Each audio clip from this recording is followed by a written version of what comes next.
کیونکہ ایگریشن نہیں ہے چیزوں میں. اب آپ کے ذہن میں یہ بات آئے گی کہ لا اکراہ فی الدین کا مفہوم کیا ہوا. اس کا مفہوم یہ ہے کہ کسی کافر کو دعوت اسلام تو دی جا سکتی ہے، لیکن اگر وہ اسلام قبول کرنے سے انکار کر دے تو یہ نہیں ہو سکتا کہ ہم اسے قتل کر دیں، کیونکہ یہ ہے جبر. یہ بات ذہن میں رہے کہ اسلام نہ فورس کے ذریعے قبول کرانا ہے اور نہ ہی فورس کے ذریعے کوئی اور بات ہو سکتی ہے.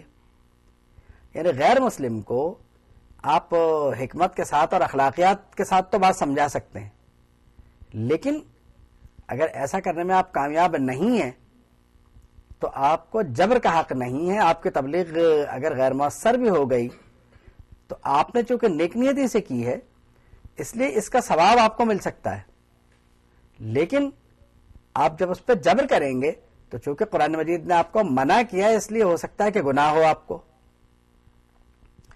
اب معاملات کو ان کے ساتھ کیسا رکھنا ہے یہ اور بات ہے، لیکن عمومی معاملات میں مثلا اگر کوئی غیر مسلم آپ کا پڑوسی ہے تو پڑوسی کے حقوق تو بہرحال ہیں نہ کہیں، وہ آپ کیسے پامال کریں گے؟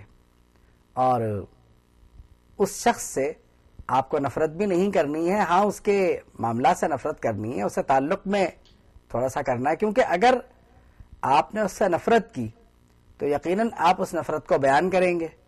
اب اگر آپ نے بیان کی تو یہ غیبت بھی ہوگی. ہاں اگر یہ بات ذہن میں ہو کہ اس کی حرکات و سکنات کے بارے میں اس لیے بتا دیا جائے کہ مسلمانوں کو اس سے نقصان پہنچنے کا خطرہ ہے تو بات دوسری ہے. لیکن اگر ایسا کچھ نہیں ہے اور وہ کسی کو کوئی تکلیف نہیں دے رہا اور اپنا کھا رہا ہے اپنا کما رہا ہے تو کوئی بات ہی نہیں، پھر تو بات ہی ختم. تو اس لیے آپ کو ہر معاملے میں احتیاط کرنی ہے. احادیث کریمہ کی اگر بغور تشریح کی جائے اور بغور ان کو سمجھا جائے تو یہ بات ہمیں بڑی آسانی سے سمجھ میں آ جائے گی.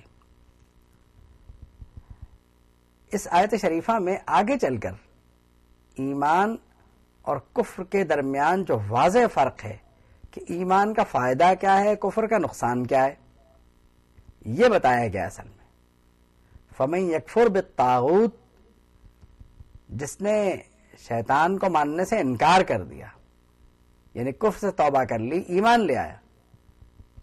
وَيُؤْمِن بِاللَّهِ، ایک منزل تو ہے طاغوت سے کفر کی، یعنی طاغوت سے اعراض کرنے کی، طاغوت سے انکار کرنے کی، شیطان کی دوستی توڑنے کی. دوسری منزل ہے اللہ پہ ایمان لانے کی.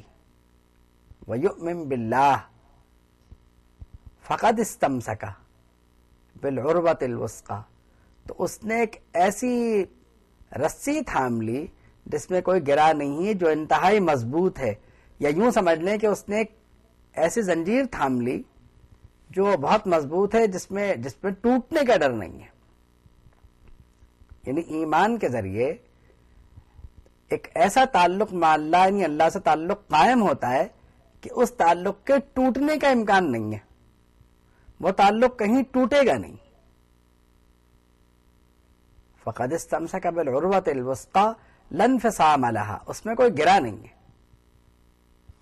اب ظاہر بات ہے کہ جو ایمان لایا اس نے اللہ سے تعلق قائم کر لیا تو یہ تعلق مع اللہ مضبوط ہو گیا، اس کے ٹوٹنے کا کوئی امکان نہیں ہے.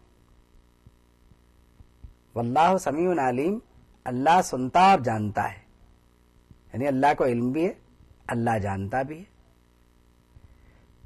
پھر اللہ نے ایمان والوں کو بشارت دی. دیکھیے ابھی بات انہی کی چل رہی ہے جو ایمان لائے، کیونکہ فرمایا کہ اس کے نتیجے میں، ایمان لانے کے نتیجے میں اللہ سے ایک ایسا تعلق قائم ہو جاتا ہے جس کا ٹوٹنا ناممکن ہے. تو اب مسئلہ یہ ہے کہ اس کے تعلق کی جو مضبوطی ہے، اس کا پیمانہ کیا ہے، یعنی اس سے جو حاصل ہوتا ہے وہ کیا ہے.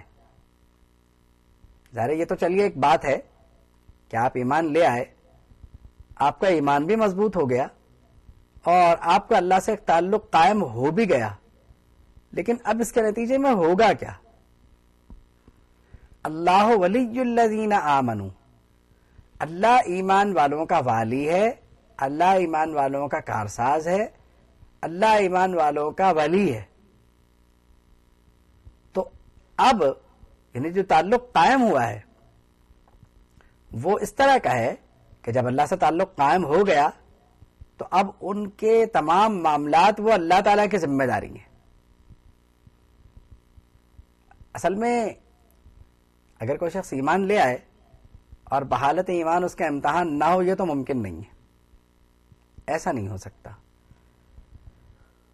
اب اس ایمان لانے کے نتیجے میں جو کامیابی اسے حاصل ہوگی وہ دیر سے صحیح مگر پائیدار ہوگی. یہ بھی ہو سکتا ہے کہ دنیا میں اسے انتہائی تکالیف کا سامنا ہو، کیونکہ اہل ایمان کی تاریخ یہ بتاتی ہے کہ وہ مشکل سے گزرے ہیں تو اہل ایمان بننا نصیب ہوا ہے، اور جو مشکل سے نہ گزر سکے اور نہ گزرنا چاہے تو اس کے معاملات دوسرے.